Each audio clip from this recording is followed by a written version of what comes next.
Hey! My name is Cody. I am a digital presenter for the PartsIPS.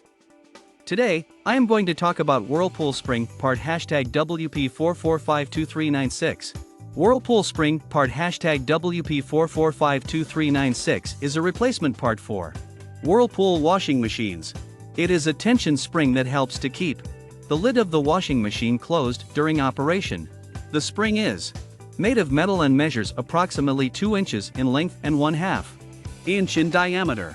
It has a loop on one end and a hook on the other end, which allows it to be attached to the lid of the washing machine. This part helps to ensure that the lid stays closed during operation, preventing water from leaking out of the machine. It also helps to keep the lid frozen. This part fixes the following symptoms.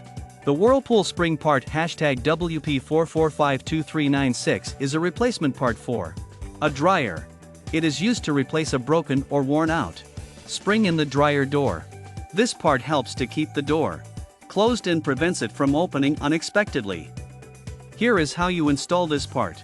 1. Shut off the water supply to the washing machine. 2. Unplug the washing machine from the wall outlet. 3. Remove the back panel of the washer and locate the spring. 4. Remove any screws or clips that are holding the spring in place. 5. Insert the new spring into place and secure it with screws or clips if necessary. 6. Reattach the back panel of the washer and plug it back into the wall outlet. 7. Turn on the water supply to the washing machine and test out your new spring. You can buy this part from www.partsips.com. Click on product link in video description or search with part number on www.partsips.com. Visit www.partsips.com to order residential appliance parts.